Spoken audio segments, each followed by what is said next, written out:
In a match like this, there's no point system. It's normally win or lose. This match is scheduled for 3 rounds of 10 minutes each. The man with the glasses and the white shirt is Grandmaster Rickson Gracie.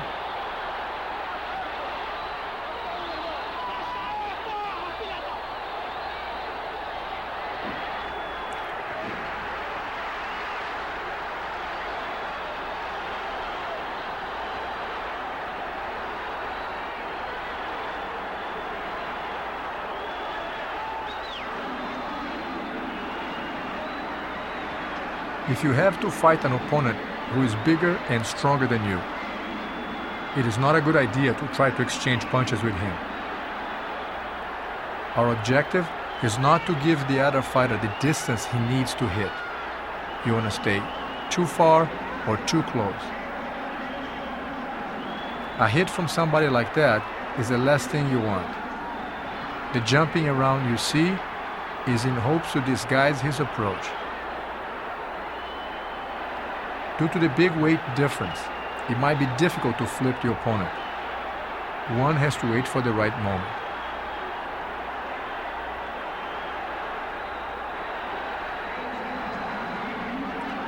Being on the bottom does not necessarily mean that you're losing the fight, especially when you're fighting a heavier opponent.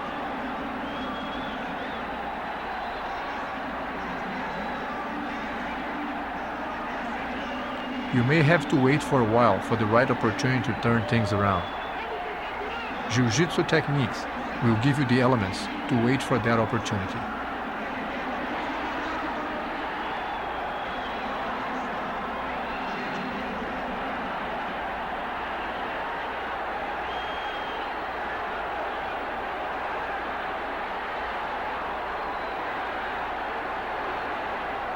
It is smart to keep the opponent very close, so he cannot develop the distance for a powerful hit.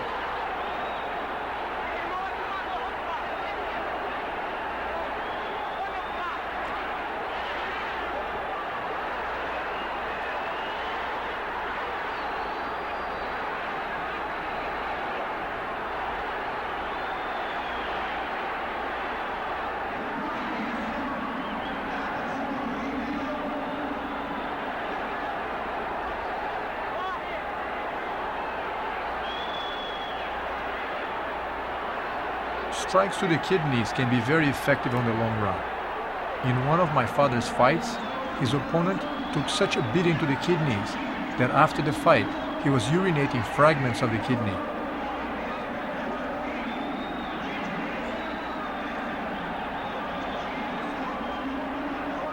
Remember that in reality, it is much more difficult than you realize to use fancy kicks and those supposedly deadly punches, especially when you're dealing with someone as strong as this man. There's a good chance they might not work.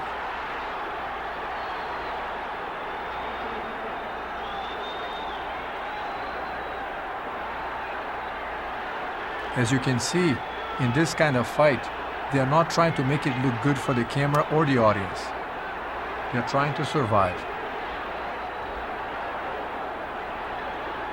In their first fight, 3 years before, the brawler was sure of victory and fought much more aggressively, but that didn't work. He was defeated with a chokehold in 12 minutes. Now, in this rematch, Rickson's second professional fight, the brawler is a little more apprehensive.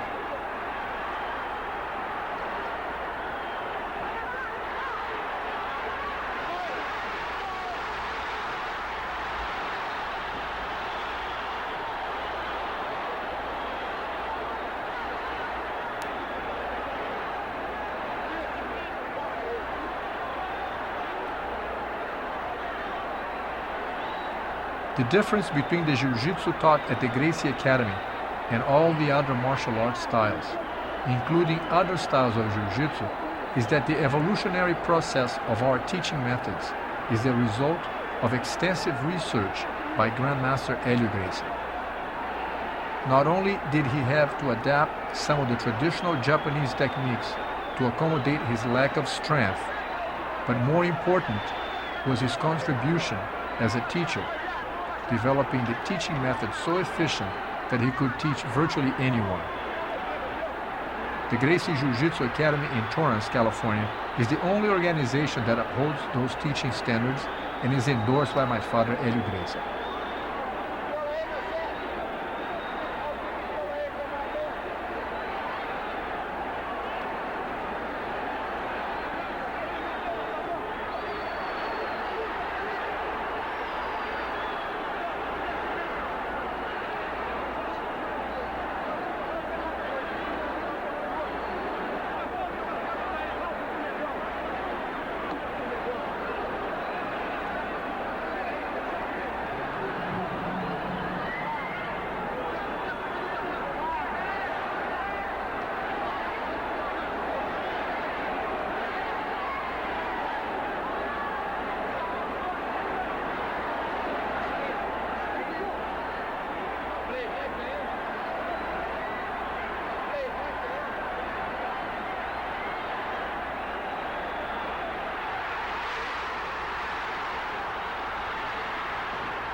The referee will stop the fight and drag both contenders to the middle of the mat.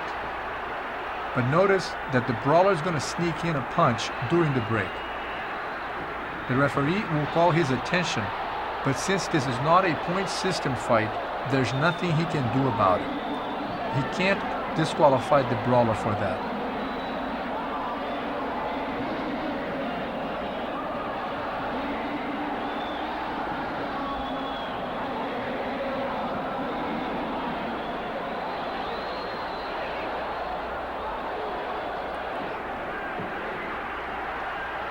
Everyone who looks at martial arts as a means of self-defense is really looking for the effectiveness that can be found at the Gracie Jiu-Jitsu Academy.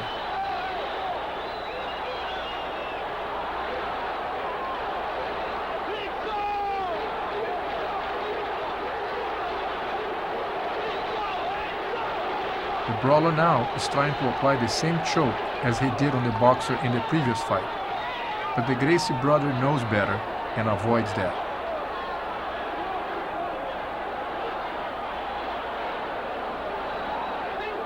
Once again, the brawler goes for the choke hold.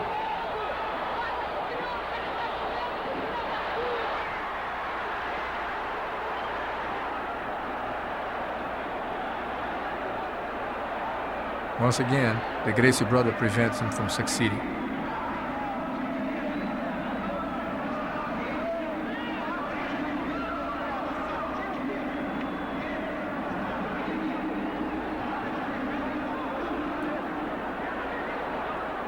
Believe it or not, the safest thing to do when fighting somebody like this is to stay as close as possible so he doesn't have the distance to hit you with the effectiveness that he would like to.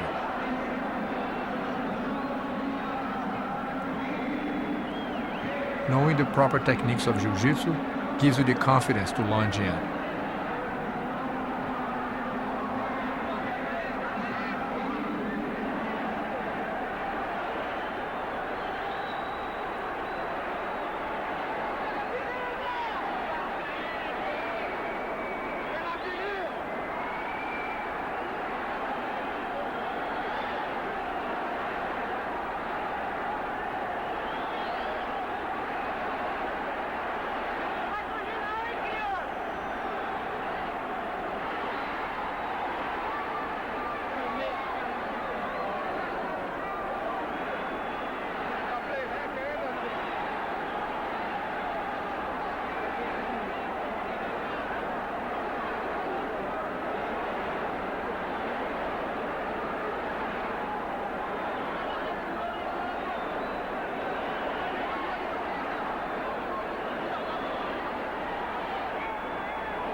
Keep in mind that Jiu-Jitsu was developed so that the little man can fight the big man.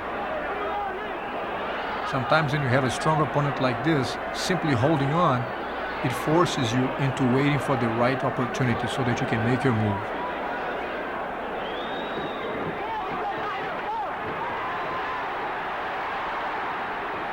That is the end of the first round.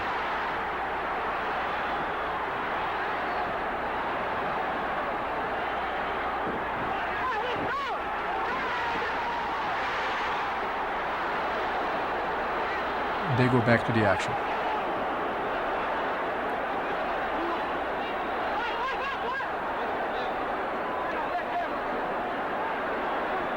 The big man now is trying some intimidation techniques.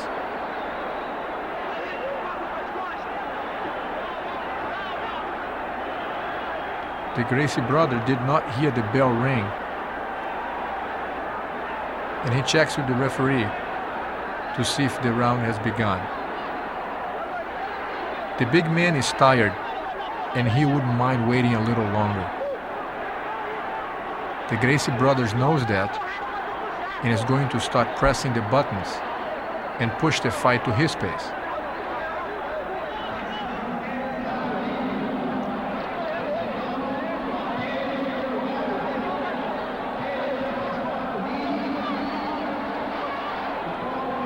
As they fall down, the brawler almost accomplishes a crucial top position, but proper leg work prevents it.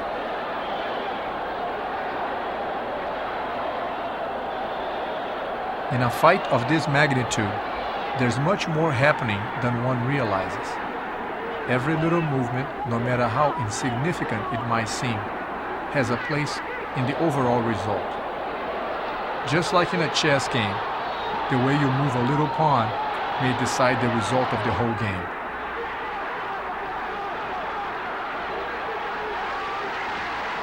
You can actually feel your opponent's thoughts. It is important that you don't think they are just holding on to each other.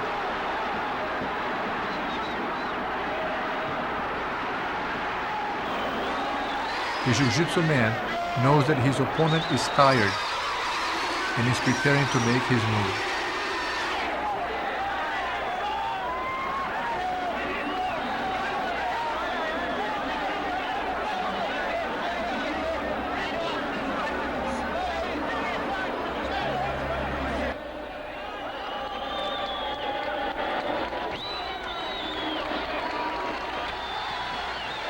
He works his way around the back of his opponent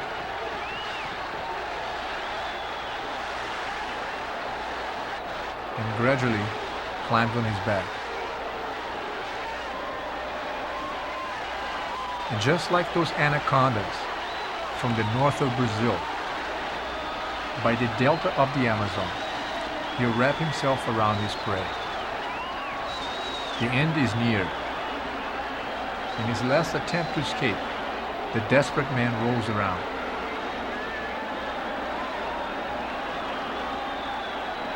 He even tries eye gouging, but with the squeeze on the neck, the wild man taps out, and the tradition of the Gracie Jiu-Jitsu Academy lives on.